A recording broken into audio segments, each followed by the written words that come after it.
Boa tarde. Mais uma vez, eu quero agradecer à Sociedade Psicanalítica do Recife, que teve um papel na minha vida de me inserir e me habilitar a exercer uma função que eu amo e me preparou para isso. Obrigada à sociedade, obrigada aos professores, obrigada a Eudione, a Ivanise, a Fernando, a todos aqueles professores que estiveram na minha formação. E agradeço especialmente ao setor de adolescente, não sei como é que a gente chama, departamento de adolescente, de crianças e adolescentes, pelo convite, que muitíssimo me honra, especialmente aqui na pessoa da minha querida Elígia, que é uma amiga. Vou falar hoje de um tema bem delicado, né? Eu intitulei O Desamparo do Jovem e a Solidão de Todos Nós nas Questões Transgêneros. Ignoramos. A pós-modernidade, nas palavras de Juremir Machado da Silva, pode ser resumida numa afirmação simples: tudo o que a humanidade produziu até agora, pensando ser um conhecimento definitivo, é, na verdade, uma narrativa, um discurso, uma possibilidade. Em conhecimento, ele diz, não somos produtores de verdades profundas, mas de possibilidades. A ideia da verdade, construída por pensadores modernos, faliu. E cá estamos nós, em nosso mundo contemporâneo, atônitos com as possíveis consequências dos desmontes que, tal qual as geleiras da Antártida, descolaram, mostrando a natureza transitória da vida e de todas as coisas, apontando para desdobramentos de aconteceres humanos que apenas podemos supor. Dos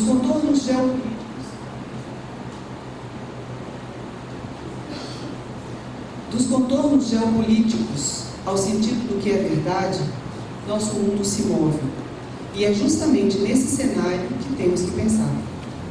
Sofremos com mudanças que tocam profundamente diversas questões humanas, instando-nos a ampliar nossas ideias na tentativa de alcançar movimentos que se antecipam à nossa compreensão. E corremos com nossas teorias como se o fio que compõe o velo do que nos caracteriza humanos pudesse se perder, desde que ele gira com uma rapidez alucinante. Talvez mais do que nunca sejamos representados pela imagem do caminhante que tem à sua frente o abismo e cuja estrada se constrói na medida do seu passo. Porém, justamente por tudo isso, temos que buscar unir a agilidade com a cautela, a destreza com a prudência, para que a precipitação não tome conta dos nossos atos, embotando os nossos pensamentos. Dessas transformações, trago para a nossa discussão a atualíssima questão nomeada disforia de gênero, que é o não reconhecimento do sexo biológico como sendo aquele subjetivamente percebido. Como alternativa para tais situações, profissionais de saúde têm proposto a alteração da biologia através de tratamentos hormonais e cirúrgicos, num processo denominado redesignação de gênero, com o intuito de, assim, alinhar a biologia ao sentimento subjetivo de pertencimento a determinado sexo.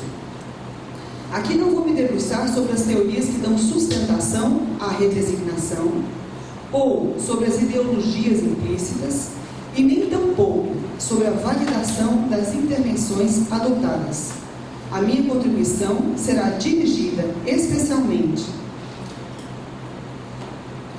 aos colegas psicólogos e psicanalistas para um fator inusitado que, a meu ver, está implícito na natureza do processo, qual seja, sendo a disforia de gênero essencialmente uma avaliação da subjetividade, é a pessoa que declara a sua desadaptação ao sexo biológico, estará com o psicólogo ou o psicanalista a centralidade do parecer diagnóstico.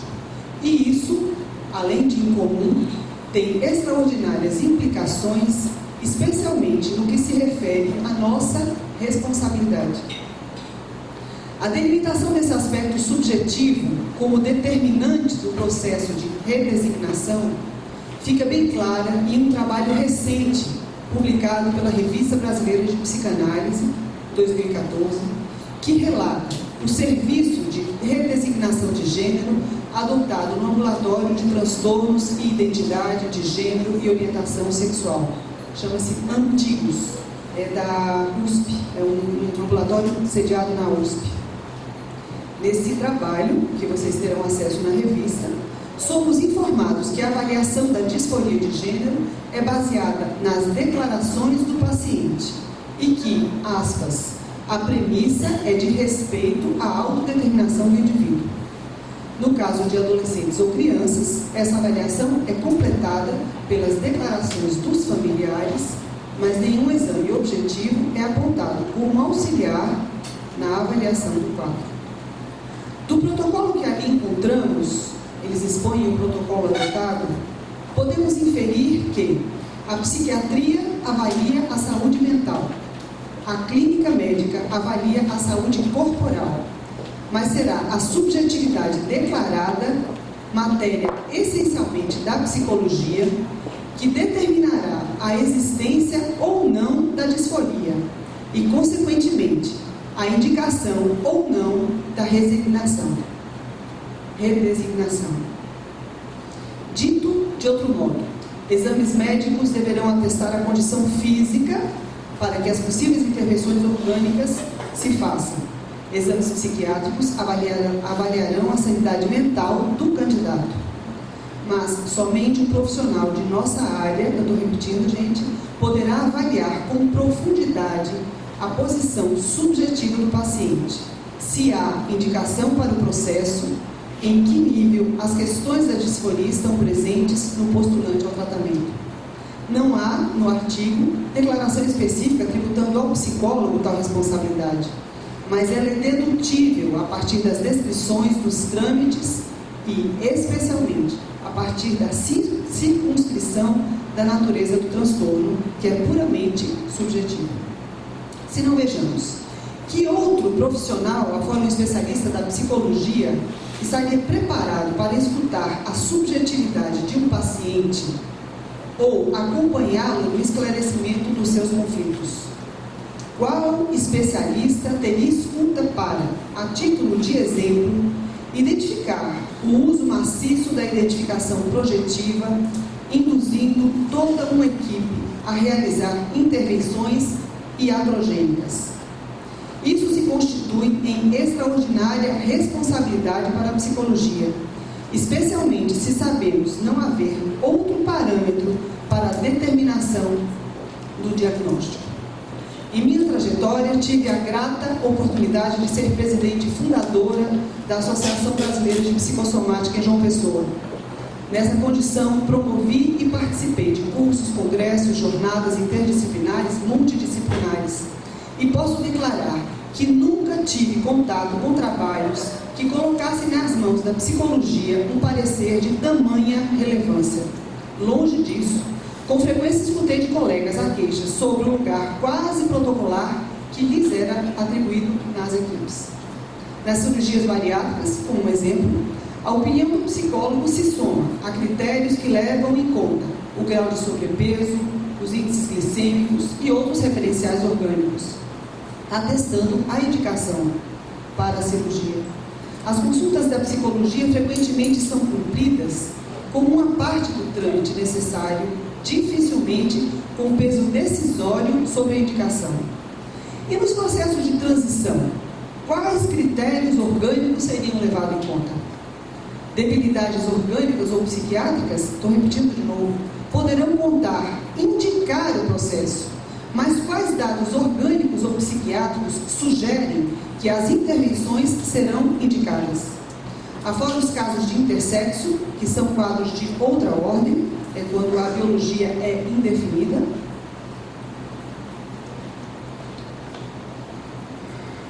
Desconheço marcadores orgânicos ou psiquiátricos que se somem à avaliação da subjetividade. Isso nos impõe uma importante responsabilidade Não há espaço para que nos confundamos com a mídia, a opinião leiga, as ideologias ou os modismos. Não há lugar para que nos intimidemos em buscar e emitir a nossa posição como profissionais do nosso campo. E aqui, caros colegas da psicologia e da psicanálise, não me dirijo exclusivamente àqueles que lidam de modo direto com a questão, como nos ambulatórios especializados, mas a todo profissional da nossa área que, de um modo direto ou indireto, tem sido questionado e convidado a opinar sobre essa novíssima e importantíssima matéria que atinge diretamente os nossos jovens. O que temos diante de nós é novo e pede investigação. Saber o que se sabe, mas também o que não se sabe, é mister em caminhos brumosos. E é o que diferencia posições dogmáticas daquelas adotadas pela ciência. Yuval Harari nos informa que na Idade Medieval, diante de questões para as quais não se tinha respostas, duas posições se diferenciavam: a dos religiosos, que buscavam a verdade nos livros eleitos como sagrados, e a dos cientistas, que, professando a palavra em latim ignoramos, abriam o espaço para a investigação. O não sabemos em latim era a senha para o caminho da pesquisa, e suportar o não saber é a condição básica para a investigação. A redesignação é um processo recente, ainda pouquíssimo conhecido, especialmente em seus efeitos orgânicos e psicológicos a longo prazo. Daquilo que sabemos, as graves possíveis consequências recomendam a máxima cautela. No aspecto psicológico, por exemplo, há um fato inquestionável para um profissional da nossa área. Um jovem em natural estado de desenvolvimento poderá vir a alterar o seu modo de perceber a si e ao mundo, inclusive a percepção do próprio corpo, sem que isso seja uma surpresa. No campo orgânico, se nos ativermos apenas aos efeitos adversos da administração hormonal, que deverá perdurar por toda a vida, os trabalhos especializados apontam uma lista extensa de gravíssimas consequências, como doenças tromboembólicas venosas, diabetes tipo 2, doença cardiovascular, apneia do sono, aumento das enzimas hepáticas, ganho de peso, hipertensão, hiperprolactina, desestabilização de alguns transtornos psiquiátricos, entre outros. Soma-se a tudo isso o exponencial número de jovens que desistem da transição, sendo obrigados a assumir sequelas corporais e psicológicas e sociais difíceis de aquilatar. Para exemplificar, vou apresentar para vocês a história real de uma jovem que, tendo realizado os procedimentos de transição do sexo feminino de nascimento para o sexo masculino, agora está destransicionando, isto é, desfazendo o processo realizado e reassumindo sua identidade como mulher. Ela fez um depoimento no YouTube sobre a insígnia. Recomendo que vocês assistam, eu vou apresentar 1 minuto apenas. Destransição, Carrie Stella, canal Fêmea Humana. Eu digo para vocês depois. Importa dizer que se trata de uma americana residente no estado do Oregon, uma região transamigável dos Estados Unidos, onde os processos de redesignação são facilmente acessíveis, custeados integralmente pelos planos de saúde, socialmente aceitos, inclusive nos altos postos. Eu vou pedir que você, por gentileza, só a primeira parte, 1 minuto e 12, e aí você pode interromper. Só para vocês saberem. For those who aren't familiar with me or my blog, I'm Carrie. I'm a 22-year-old detransition woman. In fact, I'm one of the women Serona talks about, a pediatric transitioner. I transitioned socially at 15, I started hormones at 17, and I detransitioned just after my 22nd birthday. I've talked about my detransition on my blog quite a bit already, so I'm not going to go into that in detail, but I'll touch on certain aspects of it as it's relevant, and I guess if you're still curious about me, you can read my blog of the detransition tag that talks about these issues in more depth. I wanted to make a video previously, before this article came out, just a general video about detransition, so that folks can see that I'm a real life person, but I didn't out of fear of showing my face mostly. But I think it's important that when we talk about these issues, to really understand that people like us are not just statistics. We're not just some dry data, some gatekeeping document throwing you. You know, we're real people. This is a real outcome of transition. I'm a real live 22-year-old woman with a scarred chest and a broken voice and fiberglass shadow because I couldn't face the idea of growing up to be a woman. That's my reality. O vídeo é impactante, né, gente? O vídeo todo é muito instrutivo. O que me fez eleger esse depoimento em detrimento de outros tantos de semelhante teor que se multiplicam na internet foi, além de sua intensidade, a extraordinária capacidade dessa jovem de traduzir em palavras uma nova e doloridíssima experiência com a lucidez de quem pensou profundamente sobre a trajetória percorrida. Como num relato clínico, ao longo de 17 minutos, ela nos oferece a visão de quem desceu nas profundezas da caverna, inacessíveis para a maioria de nós, e dela trouxe o carvão, a pedra de Roseta, que poderá nos ajudar a compreender melhor o que ainda é enigma. De sua fala, destaco 5 pontos por ela elencado que me parecem diretamente relacionados ao tema que elegi para a nossa conversa. Número 1. Um pequeno número de entrevistas, isso ela fala, tá, gente? Eu estou resumindo porque o vídeo é longo. Um pequeno número de entrevistas psicológicas a que foi submetida para que a decisão pela transição fosse anuída pelo profissional da psicologia que a acompanhou. Os protocolos americanos são a inspiração para os nossos protocolos. 2. Não ter sido esclarecida sobre o fato de que existem outras mulheres que sentem que não se encaixam no papel feminino e que é possível ter um aspecto masculino sem que seja necessário se transformar em um homem. 3. Não ter sido questionada sobre a sua decisão em nenhum momento e nenhuma outra opção ter lhe sido oferecida, salvo aguardar os 18 anos para iniciar sua transição. 4. A sua saúde mental, contrariando o que lhe foi anunciado, piorou bastante com a transição, levando-a a sentir-se menos integrada e mais infeliz. 5. A gravíssima e pertinente questão: em que outro procedimento médico ou psicológico, intervenções que mudarão a vida de modo definitivo e radical, são realizadas sem que se faça exames ou testes, sendo considerado apenas aquilo que o paciente afirma desejar. E por fim, ela lança uma última questão: crianças que sofrem com disforia de gênero são encorajadas a explorar sua não conformidade de gênero? E ela complementa: se elas quiserem transicionar quando maiores de idade, é decisão delas, elas serão adultas nesse momento. Tendo como guia o princípio hipocrático da não maleficência, primum non nocere, temos à nossa frente a tarefa de penetrarmos num campo novo. Porém, enquanto o tempo do maior esclarecimento não chega, o que devemos fazer? As declarações da jovem americana apresentam algumas pistas, e em matéria tão nova, a meu entendimento, elas podem ser tomadas como dados clínicos. São mares tormentosos os que vivemos, talvez sinalizando o encontro das águas que anunciam novas terras, canais borbulhantes que antecipam o encontro do continente. Dos marinheiros experientes, espera-se que a serenidade amealhada nos tantos mares já cruzados seja ajuntada à ousadia de descobrir, do descobridor que vai à frente de uma expedição ao desconhecido, pois nesse trajeto de mares nunca dantes navegados, são os mais jovens os que mais sofrem.